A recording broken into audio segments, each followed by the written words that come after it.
The popular social media personality Logan Paul is facing fresh questions over his cryptocurrency. I've made a severe and continuous lapse in my judgment, and I don't expect to be forgiven. I'm simply here to apologize. Logan Paul's wallet might be whispering billionaire, but the docket numbers, they just keep piling up. It's wild, isn't it? One day you're jet-setting across continents, effortlessly plugging a neon energy drink to millions. The next, you're staring down a subpoena from a US Senate committee. How does that even happen? We're not just talking about a few bad headlines here. We're talking about what looks like a genuine heat map of an empire that's cracking in real time. Stick with us until the very end, and we'll lay out the court documents, the official complaints, and the cold, hard data that prove this isn't just internet hype. It's a deep dive into the very real challenges facing one of the internet's most polarizing figures. Let's be real, Logan Paul never just sold soda, he sold status. Remember those chaotic scenes? Kids queuing around the block, desperate to get their hands on a brightly colored bottle. Empty cans being hawked online for ridiculous prices, becoming a bizarre sort of playground currency, like rare Pokemon cards back in the day. Logan Paul and KSI, two titans of online influence, didn't just launch a drink, they launched a cultural moment. Paul's single Instagram post, flaunting Prime hydration next to KSI, didn't just clear 7 million likes in under 12 hours, it sparked a global frenzy. This wasn't about the taste of the beverage, it was about belonging, about being in the know, about carrying a symbol of online celebrity. It was, quite simply, status in a bottle. And boy, did it pay off. The brand, Prime Hydration, co-founded by Logan Paul and KSI, generated an astounding $1.2 billion in sales in its first year alone. That's a lightning bolt of cash, right? But that same lightning bolt quickly became a lightning rod for controversy. Because while Paul and KSI saw hype and status, regulators saw something else entirely. They saw young kids, often under 18, clamoring for cans of Prime Energy, each packing a hefty 200 milligrams of caffeine. To them, that wasn't just a popular drink, it was a potential health hazard, a recipe for hospital visits, and a glaring red flag for aggressive, potentially irresponsible marketing to minors. The American Academy of Pediatrics, for instance, recommends no caffeinated products for children under 12 and limits adolescents 12 to 18 to less than 100 milligrams per day. One Prime Energy can doubles that. Before Prime became a sensation, there was a much darker chapter, The Forest. January 2018. Logan Paul, already a massive YouTube star with millions of subscribers, uploaded a video that shocked the world. He and his crew, while exploring Japan's Okigahara Forest, a place tragically known as the Suicide Forest, stumbled upon the body of a suicide victim. Instead of simply notifying authorities and leaving, Paul filmed it. He blurred the face, sure, but he kept the camera rolling, monetized the clip, and even made some truly insensitive remarks, reportedly joking, "What? You never stand next to a dead guy?" The outrage was immediate and global. People weren't just angry, they were disgusted. Paul quickly issued an apology, attempting a damage control tour to cauterize the wound, but the damage was done. YouTube, facing immense public pressure, yanked his ad revenue for 3 months and dropped him from their prestigious Google Preferred program. The media, without hesitation, labeled him tone-deaf, disrespectful, and disgusting. This incident, early in his career, established a chilling pattern that would resurface time and again. Spectacle first, damage control second. The footage itself is still out there, frame by frame searchable, an indelible stain on his digital footprint. No amount of editing or PR spin can truly delete the algorithmic memory or erase the headlines that now autofill every time you type his name. It was a raw, unfiltered look at the dark side of chasing clicks, and it laid the groundwork for how many would view his ventures moving forward. Fast forward to June 2023. The spotlight shifts, but the heat remains. Senator Chuck Schumer, in a move that grabbed national attention, stood before a cooler stacked high with Prime Energy cans. He didn't mince words. "These cans," he declared, contain nearly 2 Red Bulls, and the marketing targets kids who can't even spell caffeine. It was a powerful visual and a stark warning. The FDA already recommends a daily maximum of 100 milligrams of caffeine for adolescents. One 12-ounce can of Prime Energy, it doubles that, packing a whopping 200 milligrams. We're talking about levels that medical experts warn can raise blood pressure and interfere with sleep in children. Paul naturally fired back on social media, tweeting data that claimed 83% of our followers are 18+. But but the narrative quickly unraveled. Internal meta ad buy receipts later surfaced in a lawsuit reportedly showed targeting parameters set as low as 13 years old. The discrepancy was glaring. While Prime's website does include a warning that the energy drink is not recommended for children under the age of 18, critics argue that the brand's social media presence and the influencers themselves inherently appeal to a younger demographic. The agency letters started swapping back and forth. No mandatory recall yet, but the pressure was mounting. Meanwhile, the footage of Schumer's press conference racked up an astonishing 25 million views, more eyeballs than Paul's last vlog. That right there was the moment Prime stopped being just another trendy drink and transformed into a very public case study for congressional folders, highlighting the growing concern over influencer marketing and youth health. The regulatory headaches for Prime weren't confined to the US. In January 2024, Health Canada took action, recalling 12-ounce Prime hydration bottles. Now, this wasn't the high caffeine energy line, but the hydration line. The reason? Folic acid levels exceeded permitted limits, and the labels lacked proper French, violating Canadian regulations. It was a clear sign that even the safer hydration products weren't immune to scrutiny, adding another layer to the brand's growing list of regulatory woes. But the challenges didn't stop there. The same month, an Oklahoma lab, commissioned by plaintiffs in a California class action lawsuit, detected 0.5 parts per trillion of PFAs, those notorious forever chemicals, in the great flavor of Prime hydration. The lawsuit claims deceptive advertising, arguing that the product's front label misleadingly states all natural, despite the presence of these synthetic substances. PFAs are synthetic chemicals known to persist in the environment and accumulate in the human body, with potential links to increased cancer risk and other health issues. Prime's legal team quickly filed to dismiss, arguing the level was statistically insignificant. However, the very presence of these chemicals and the ensuing legal battle further chipped away at the brand's carefully crafted image of health and naturalness. Then, in July 2024, another legal heavyweight stepped into the ring, the US Olympic and Paralympic Committee. They sued Prime for allegedly using modified Team USA marks in a Kevin Durant ad without authorization. The lawsuit claimed Prime misused protected marks like Olympic, Olympian, and Team USA on product packaging and in advertising, despite never having an agreement with the USOPC. The campaign, featuring NBA star Kevin Durant, ran for just 2 days, pulled 4 million views, and then vanished. The legal battles and regulatory warnings aren't just making headlines, they're hitting the bottom line. Circana data for Q1 2025 shows Prime US unit sales down a staggering 34% year over year. And it's not just an American phenomenon. UK grocery scanner data mirrors the painful drop, with one report indicating UK revenue plummeted 70% from 2023 to 2024. Walk into a Midwest Walmart today and you'll likely find 12 packs of Prime marked with bright yellow clearance tags. Was $29.98, now $19.96. The silent witness to this cooling trend, the clearance aisle. What does it tell us? When regulators bark, retailers listen, and they listen a lot faster than even the most dedicated fans. The initial hype-driven growth has given way to a much more challenging retail environment. The brand that once commanded queues and resale premiums is now struggling with reduced repeat purchases and a slowdown in new customer acquisition. This isn't just a blip, it's a significant shift, signaling that the status once sold might be losing its luster on store shelves. But long before Prime faced its current challenges, Logan Paul ventured into the wild west of NFTs, and that's where things got really messy. August 2021, Paul tweets, "CryptoZoo is coming. Hatch your NFT animals, earn passive income." The pitch was irresistible. Buy an NFT egg, watch it hatch into a unique animal, then breed these digital creatures to earn cryptocurrency.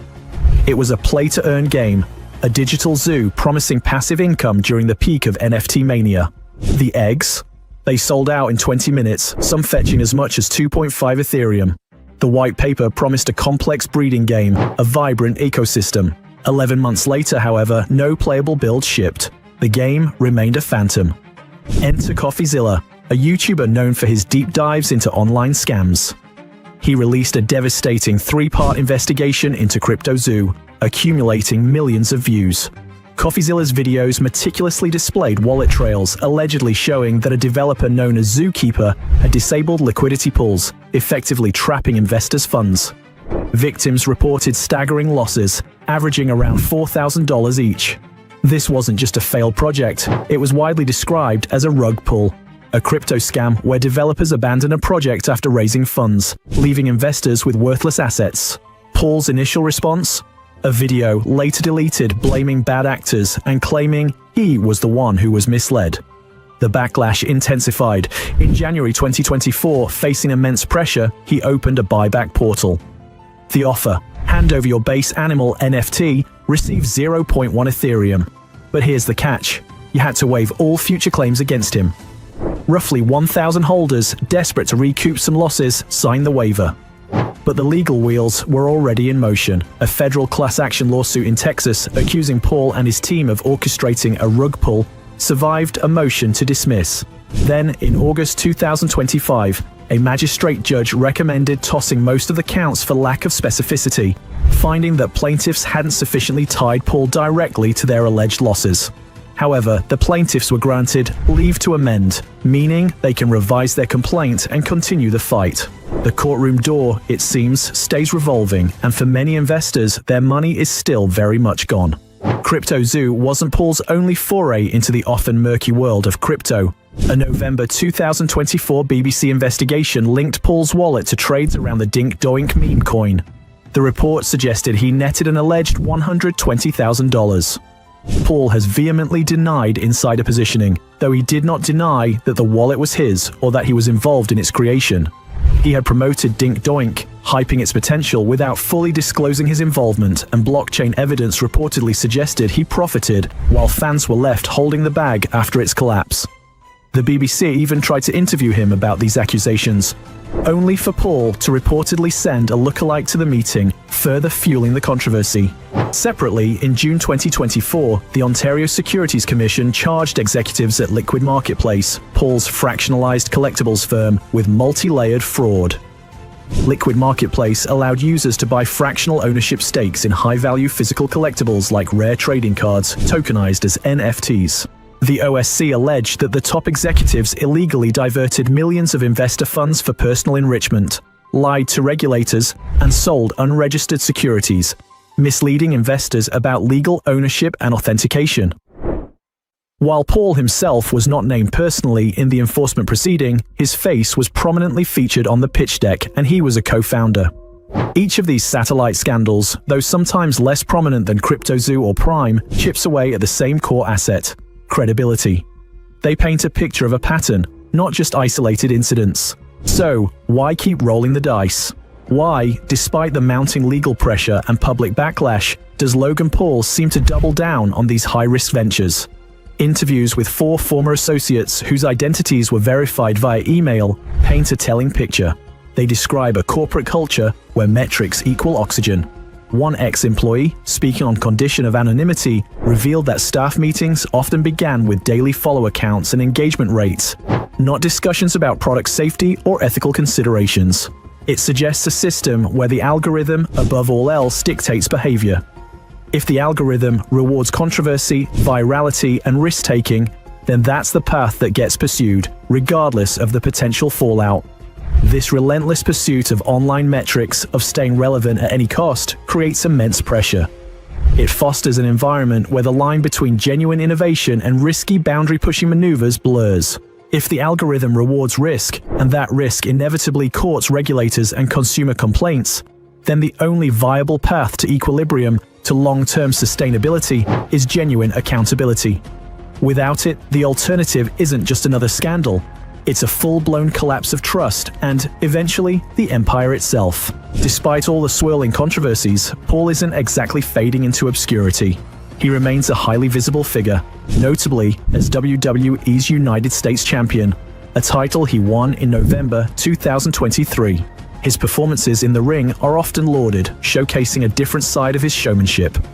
Furthermore, Prime continues to land major sponsorships, prominently featuring on UFC cage-side banners as the official sports drink, a multi-year partnership announced in January 2023.